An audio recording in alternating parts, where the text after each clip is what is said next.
Welcome to our channel. In this session, we will discuss forName method. So what is the forName method? Why we are using this forName method is used to load the class at runtime or execution time. Generally, the classes are available at the compile time, but by using forName method, we can load the class at runtime. Where this forName method is available? Under the lang package, one predefined class is there. The name is also class. Don't confuse. Class C is a capital. This is a predefined class available in the lang package, and this class consists of forName method. This class consists of forName method. What is the syntax? So access specifier. Remember, the forName is a static method. ForName is a static method. It returns the class, whatever the class we are loaded at runtime, that class only it returns. So java.lang.class. So whatever this one, forName of, within this one, you are writing some string. You are writing some string. Here, what is the string? The string is simply the class name that we want to load into our program. Now, this forName returns, that is, it throws class not found exception. Class not found exception. Clear? This is the forName. Simple thing which is used to load the class at execution time. The syntax is simply forName. Within parentheses, we are writing the name of the class. If the class is available, that class is loaded. Suppose if the class is not available, it throws one exception, that is called class not found exception. Now, what is the syntax? Simply forName of, assume I have one class display. I have one class display is available. Assume the class is in the package P1. How to access? pack1.display. So here, within double quotation, you are writing the class name.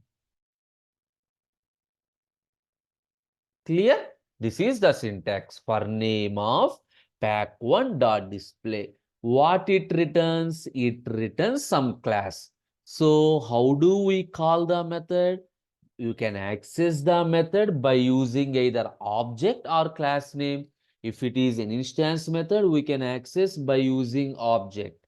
But forName is the static method. So class.forName. It returns, again I said it returns one class object, class some C. Class some C. Now you got the point. Public is access specifier. Static specifies it is a class level component. Here class specifies the return type is a class. Here this question mark specifies generic. Generic in the sense it returns any type of the class. forName is the name of the method. Here the parameter is a string and throws class not found exception. This is the exception. Throws in the sense you know that one. Ignore the exception in the current method and raise a method call. First step is completed. By using this statement, we are loading the classes. Okay. Generally, after loading the classes, how do we access the members? By creating an object. Now, here, new keyword. Generally, for creating an object, new keyword is used. Sample S is equal to new sample of but. If you are loading the classes at runtime, we new keyword is not possible to use for creating object. For creating object, new keyword is not allowed. Why? The new keyword will create the object for the class at compilation stage. But here the class is loaded at the runtime. That is the reason this is not allowed. But how to create an object? By using the method new instance of. By using new instance method. Where this method is available again, same. The method is available under java.line.class. Okay, clear? So new keyword is used for creating the objects that are loaded at compile time.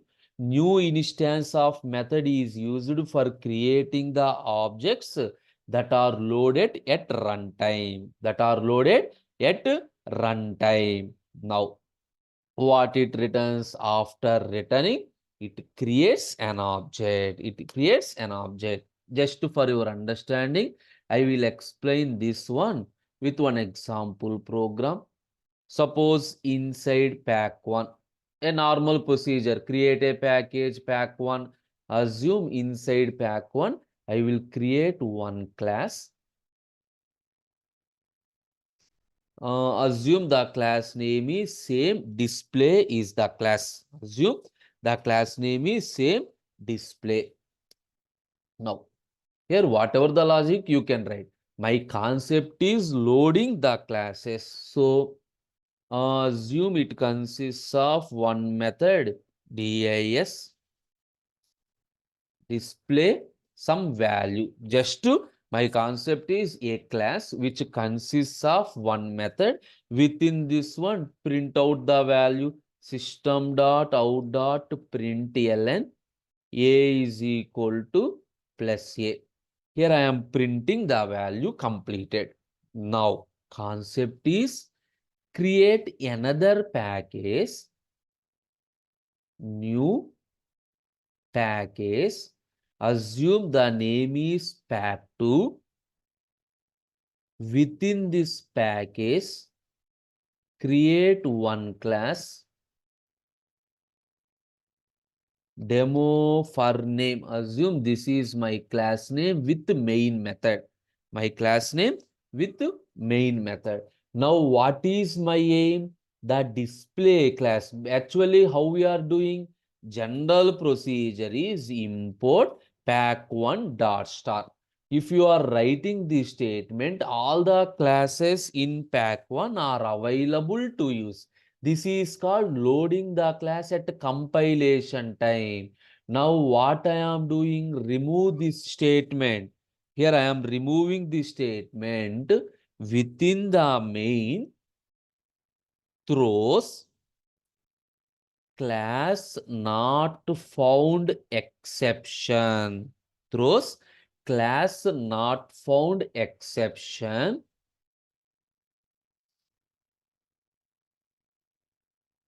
Okay, write down. How to load the class? Class sum C is equal to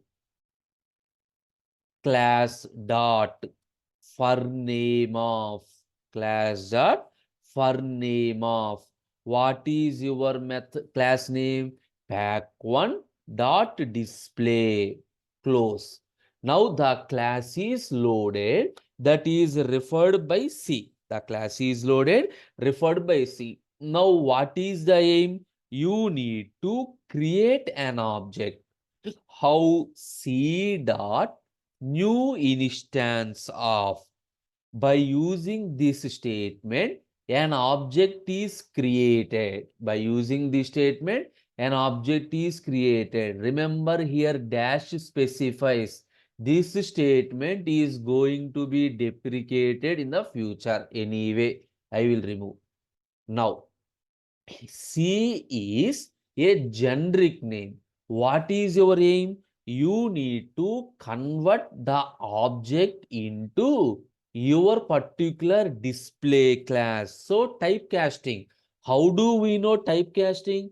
For example, int of f. So this float value is converted into integer exactly within bracket. Write down pack1 dot display. That means whatever the object you are created, that object is converted into an object of display class. So pack1 dot display OB. Now you understand? Instead of new keyword, I am using this procedure. Instead of new keyword, I am using this procedure. Okay. Now an object is created. That means here you need to know the syntax of new instance. How do you create new instance? Access specifier T. So new instance of, here T specifies this is the generic term. So here like this T, some OB is equal to C dot new instance. Clear the point? C is the class that is loaded. It is converted into T. Here T is display. So this one is converted into typecasted into display. Suppose here T is sample. This is typecasted into sample. Now, this new instance method also throws some exceptions. What are the exceptions it throws? It throws instantiation.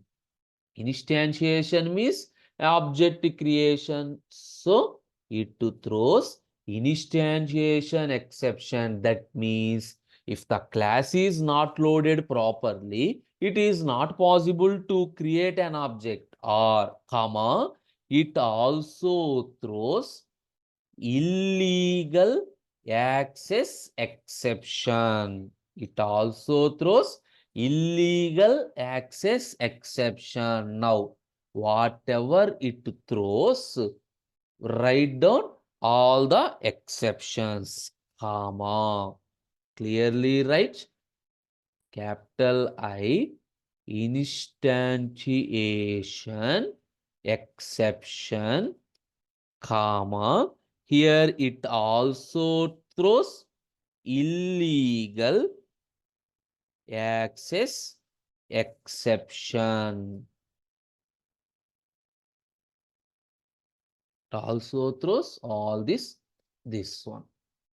Class not found exception, instantiation exception, illegal access exception. Okay. Anyway, object is created. OB dot my method dis of some3. Save and run this program. Observe, you are getting the output A is equal to 3. Now you understand, here the class is loaded at the runtime. The class is loaded at the runtime. Okay. And we are creating an object by using new instance and then converted into this display method. Here this dash specifies, observe, this is the warning. The method new instance from the type class is deprecated since Java version 9. For example, in your program, this is the concept. For example, in your program, if you are doesn't require any warning messages, you can write at the rate suppress warnings. So if it is a single, you can directly writing. If you have to eliminate multiple warnings, write down in flower brackets like this raw types. Any raw types messages are eliminated, comma, deprecation, deprecation So all those are eliminated at the rate suppress warning. All the suppress warnings, raw types are S here. This is the mistake. Quotation closed. Raw types are eliminated and deprecation, DEPR, spelling PRE. 1 second, I will type.